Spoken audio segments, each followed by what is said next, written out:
The greatest Yu-Gi-Oh discussion of all time. Welcome to Mini Scandals, the series where we dive into the scandals, drama, and interesting stories that make up the world's hobbies, niches, and interests. Look at how good this is. He even has the dual music. Admittedly, it's only the start and it's looped, but he still has it. The Kaibaland experience with Pegasus and everything. It's great. This is awesome. In the early 2000s, kids who yearned for an edgier, more mature version of Pokemon found themselves turning to Digimon, Newgrounds parodies where Pikachu smokes weed. Well, also the early versions of Misty hentai. And obviously Jessie hentai, the superior form of hentai. But yeah, it's true. And of course, Yu-Gi-Oh! Based on the Japanese manga of the same name, Yu-Gi-Oh! Has since special summoned a multimedia empire, featuring multiple spin-off manga, anime series, and the reason you're probably here, well, besides the need card games on motorcycles, bro. I can't. Also, the funniest Yu-Gi-Oh! Things are definitely the abridges. And my favorite Yu-Gi-Oh! Abridge is Yu-Gi-Oh! Abridge GX. It is so good. They don't even fight duels there. They completely skip the duels. It is crazy how they do it. It was such a good series. Still the best abridged series of all time.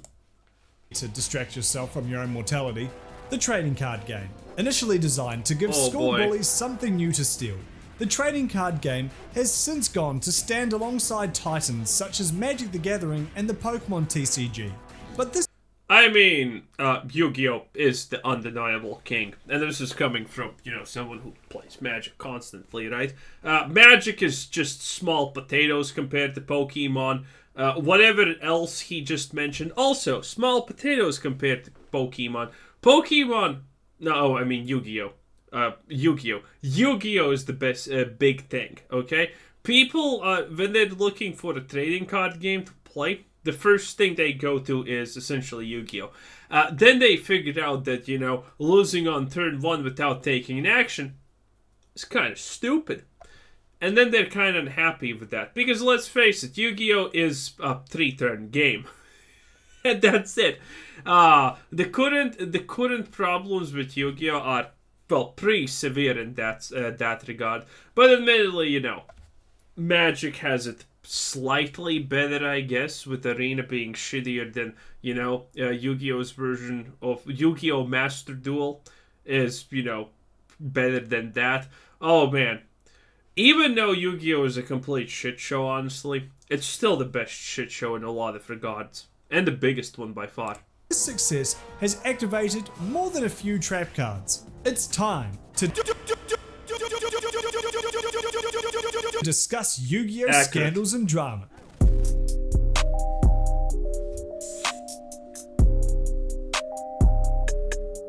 Tokyo Dome England has its riot. football riots. America has people performing WWE moves over a new toaster oven on Black Friday.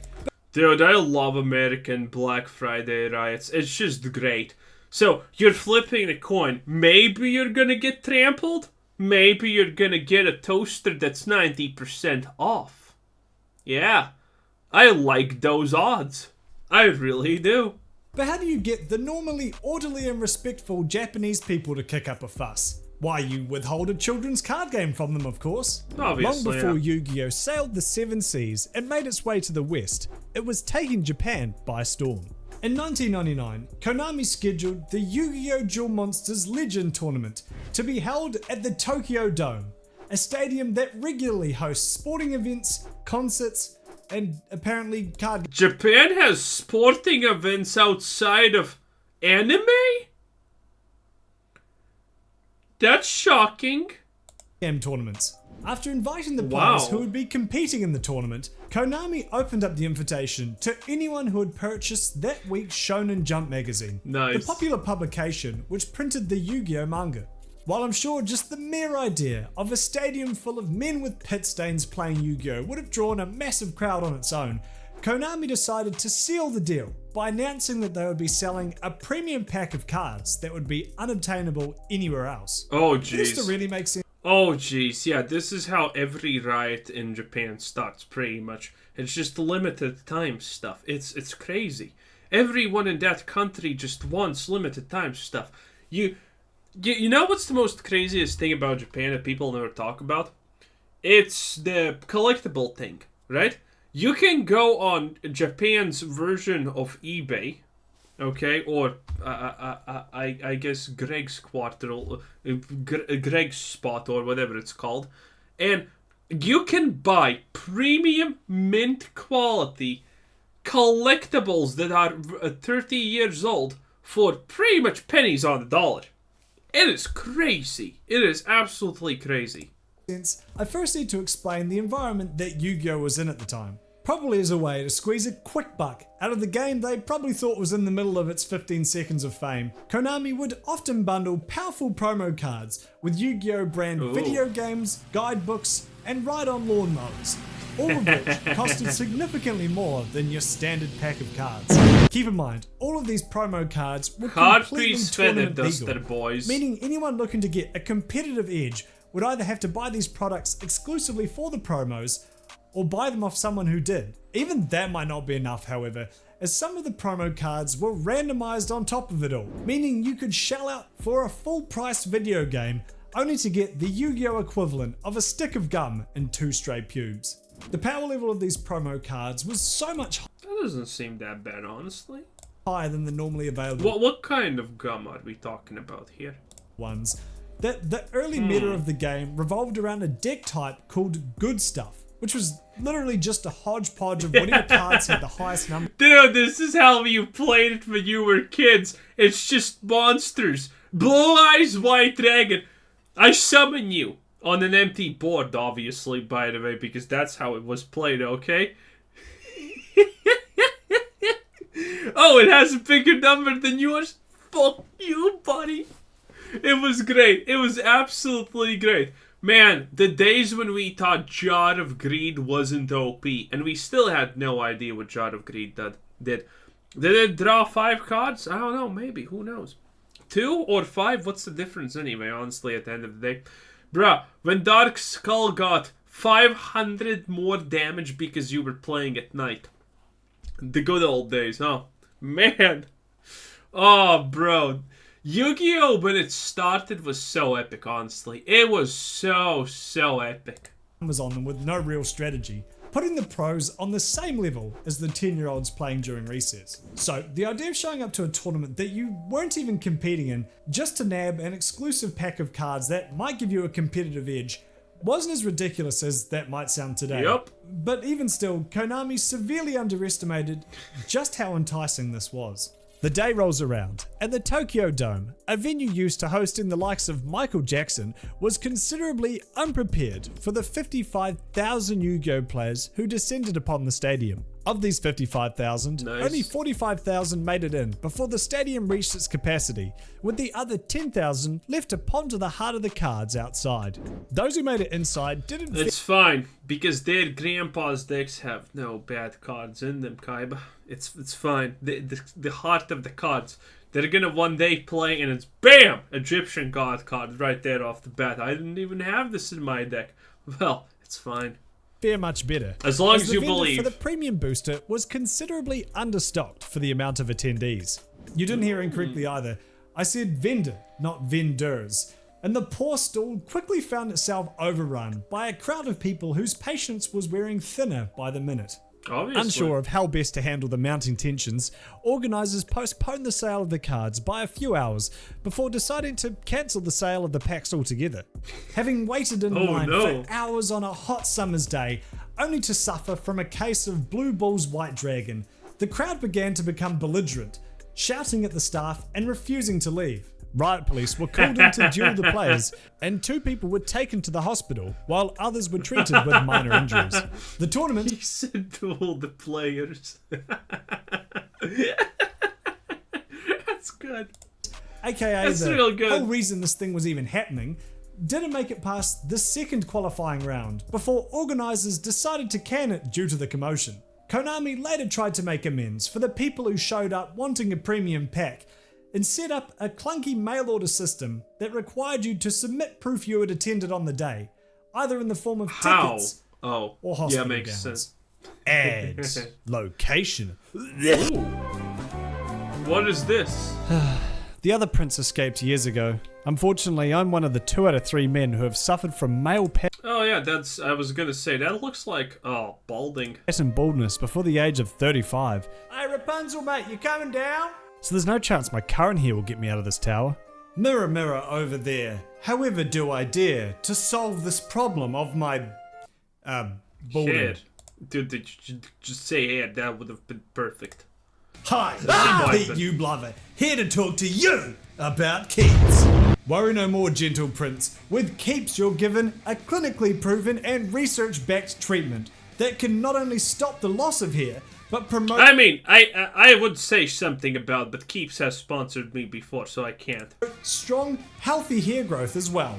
You won't even need to leave the tower.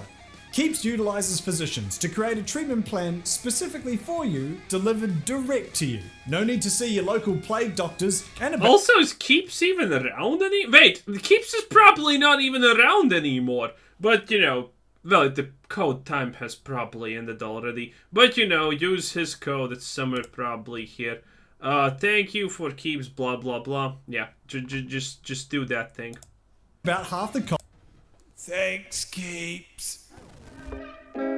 Is Keeps really around anymore? I haven't seen their ads in forever. Now, while most of these scandals are centered around the card game itself, it'd be remiss of me to not mention the reason I'm sure any of you even know what Yu-Gi-Oh is in the first place. The anime. The anime.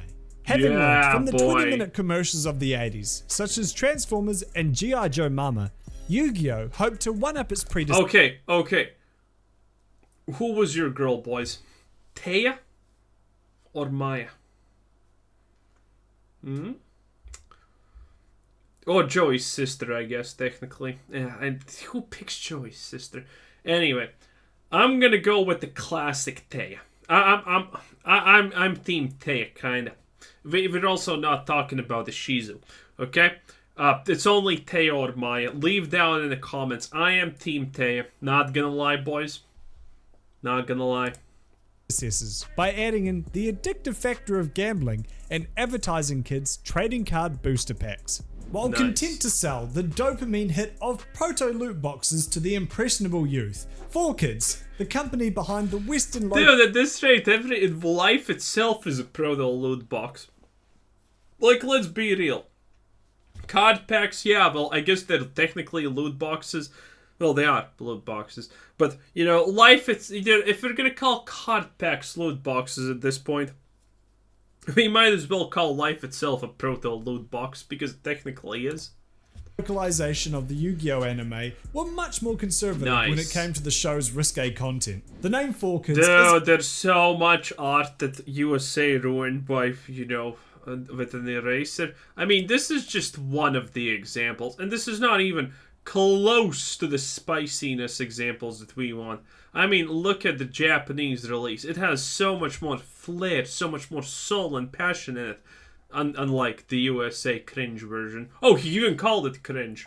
10 out of 10, my dude. 10 out of 10. risque content. The name 4Kids is infamous amongst anime fans, second only to Sunlight and Talking to Girls Over 18. In order to localize their shows from Japan, 4Kids took a slapdash approach that involved removing any realistic violence, with punches thrown by characters edited and redubbed to just be a light shove, as well as the complete removal of guns, which gave us the infamous threatening point scene. While removing guns from a show for American audiences is like removing giant deadly spiders from a show for Australian audiences, it does make some small sense that the prevalence of firearms in American households might have made it more likely for kids to recreate these scenes compared to their lead-starved Japanese equivalents. 4Kids was also notorious for its removal of anything remotely sexual. Although, depending on who you ask, some agree that Man, I'm not American. I got this version of the Heartbeat Sisters. I'm not gonna lie. That was pretty good. I was pretty happy watching Yu-Gi-Oh when I came back from school. I don't know why, but reasons, I guess. And it's great. It's nice. It's amazing. 10 out of 10 even. And went a bit hard. No pun intended. A significant number of female character designs were altered. You can just see it instantaneously. Look at this. That's the Mai I know. Admittedly, we're Team Taya, but my is still great. Let's be completely real here. To have less revealing clothing, show less cleavage, and in some cases, flat-out reduction of the bust size of some of their women. In the name of fairness, they also applied the same treatment to some of the male characters, Who covering cares? up excessive exposed skin, although their bust size appears unchanged. While you could argue that these changes were just made to appease the stuffy TV networks that 4Kids was shopping the show around to, they also found their way into the real-life card game published by Upper Deck and Konami, and a significant number of cards that were never in the show also found themselves censored. Finally, any and all references to religion or the occult were replaced with decidedly more secular versions, even generic terms like hell or faith used in the names of monsters or attacks. One of Yugi's most famous cards, the Dark Magician, was actually named the Black Magician in Japanese, but 4Kids deemed the occult connotation of black magic to be offensive to Western sensibilities. Dude, it was a different time, Arguably a better time for the world in general, but still, wow. Though, given what we've seen in other mini scandals videos, changing this probably wasn't the dumbest idea. This aversion to religion and violence also saw the creation of one of Yu-Gi-Oh's iconic concepts, the Shadow Realm. Death is a common... Yo, I still send kids to the Shadow Realm in MTG, okay? No one's safe from the Shadow Realm just because it's not a Yu-Gi-Oh game. Everything's a Shadow Duel if you think about it. Occurrence in the Japanese version of the show. It's great. But 4Kids felt that American children were already reminded of their own mortality whenever they heard someone play pumped up kicks at school, and invented the Shadow Realm as a cheeky way around this. Anytime a character would die in the Japanese version, they were sent to the Shadow Realm in the Western one, which is described as a hell-like realm of perpetual suffering, which is close enough. Somehow better than just saying they died. This resulted in some ridiculous scenarios, such as the duel that takes place atop the skyscraper in Domino City, where panels of glass were rigged to explode should the player standing on them lose the game. In the Japanese dub, I they remember would simply that fall one. to their deaths, but in the English dub, they would fall into portals to the Shadow Realm? Makes you wonder why they spent all that time and money to reanimate the scenes with the guns when they could have just had the characters say they were shooting Shadow Realm bullets. Dude, let me check one thing. World of Wacky Rulings and the World's Longest Deck? Oh, I know about the deck. Oh, he's not talking... Whoa! He's not gonna mention how Yu-Gi-Oh started off, because Yu-Gi-Oh didn't start off as a card game. Yu-Gi-Oh started off as a show that was about just games in general. Yu-Gi-Oh was supposed to be the king of games, and that's where the title comes from, the one that we currently know. He was supposed to be the king of games of any games. And they just had this monster thing, this imaginary game, in one part of the manga, where it was played and it happened, and people just loved it and they started rolling with it. That's how the King of Games part and things started happening. Before that, Yu-Gi-Oh was about gambling, dangerous bets, and all of those stuff. In the beginning of Yu-Gi-Oh, the now deleted, that you can still find, episode of Yu-Gi-Oh that you can find is about one guy coming up to kids with a gun, pointing at them, and then they decide to do some kind of betting thing that determines who lives and who dies. And the guy loses, and guess what happens to him? He gets set aflame. He literally gets engulfed with flammable liquid, and he dies from burn damage. Yeah, that was the beginning of Yu-Gi-Oh! He's not even gonna talk. He doesn't talk about this, which is crazy. Because, yeah, Yu-Gi-Oh! Was supposed to be way different than a bunch of hot harpy ladies, okay? It was gonna be wild. Laws are the only thing that separates man from beast, and one look at Yu-Gi-Oh's official ruling will prove just how fine that line Actually, it's the fact that we don't shit where we eat most of the time. Most of the time. really is. Now, okay, in my Magic the Gathering video, I might have leant into the smell jokes a little bit too much, but I can assure you these all came from a place of sincerity. Namely, I've played against some people who smell god-awful. A lack of personal hygiene is apparently consistent amongst people who collect small cardboard rectangles, True, makes Yu-Gi-Oh sense. decided to step it up. I showered the last time 300 trillion years ago. Yeah, I'm pretty old. Officially ruling it illegal to smell like roast beef. In an update to the official tournament rules from April 2019, Proper the policy attire. reads, "You are expected to be clean when you enter a tournament. Persons who neglect self-care to the point that they are negatively impacting the tournament may be asked to correct the issue in order to continue in the event." Honestly, this is a pretty based and soap-pilled ruling, essentially giving judges the ability to write someone up should they smell like a Smash Bros tournament in a durian farm. Given how competitive some Nice. of these players can get, Durians. I wouldn't be surprised if at least one fucking troglodyte aimed to smell as bad as possible in order to throw their opponent off and give themselves the edge. After all, sitting Hey, that's a pretty good strategy. Say what you will, it is a pretty good strategy. across from someone with a repugnant odor is the nasal equivalent of someone blasting an air horn in your ear, and trying to concentrate on a complicated card game on top of that? I mean, that takes talent. Hygiene was once again True. the focal point of a ruling around the Yugioh unique promo Friendship. card named Yugioh Friendship. This spell has the effect where you offer your opponent a handshake, and if they accept, each player's life points become half the combined life points of both players. You can also reveal the Unity card from your hand in order to force your opponent to agree to the handshake. Now, take one trip to a public bathroom and count how many dudes go from the pisser directly to the door without washing their hands to see why they had to change. Absolutely disgusting. You know what I do in public bathrooms? Yo, I wash my hands, and before closing the tap, I take water and I spray the tap with water, so I'm not touching a dirty tap with my soaky hands. And then I take a piece of cloth and I open the door with that, and then just throw that on the floor because, okay, I don't. But yeah, public bathrooms, I hate them so much. They're absolutely filthy and disgusting. How do you Americans live in public bathrooms? I don't even know. Change the ruling on this card. Except don't really, because that'd be kind of weird.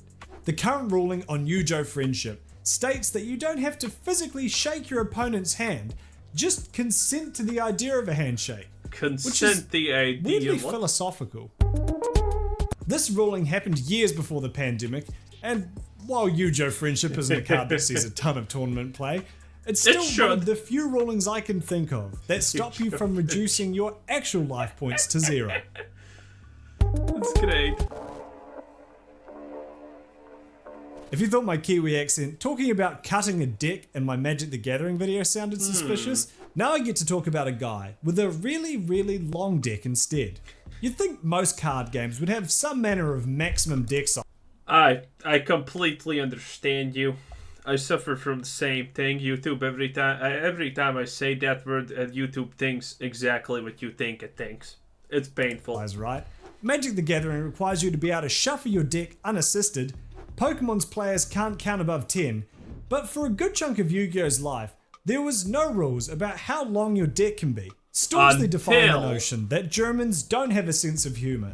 Two of our lederhosing loving lads entered a I mean, Germans also don't have culture or a homeland set by the Germans themselves. Gotta love them. Gotta love them. The faster Germany burns in hellfire, the better the world is gonna be off in the long term. In the short term also. deck in the 2007 Yu-Gi-Oh! German Nationals in Hanover, Germany. That was, drumroll please, 2,222 cards. The deck was piloted by Mike Schway on the right, with the 1.2 meter acrylic deck box built by his friend Tobias Hayner on the left. Mike was an official Yu-Gi-Oh! Judge, which explains how he knew this whole thing would be tournament legal, but doesn't really explain why anyone would bother going through this whole... It's the 7 sleeve situation all over again almost. Well, that's the newest one, I guess. when you know a judge needs to check your cards, but you have sleeved them not once, not twice, but 15 times or something, and then it takes literally hours to pull all the sleeves off and put them back in, because to check the cards are they authentic is crazy. Whole ordeal. Some people theorized it was because of his status as a judge that he saw the lack of a maximum deck size as a flaw in the game's design. No, it probably has something to do with the fact that he's German. That needed to be highlighted. But according to the man himself, it was all just for the meme. On Mega Capital G's video about Mike's massive throbbing deck, Mike commented that the target was to get a smile to other people, and we reached that target. Mike supposedly filled it with as many that sounds a lie considering they're German.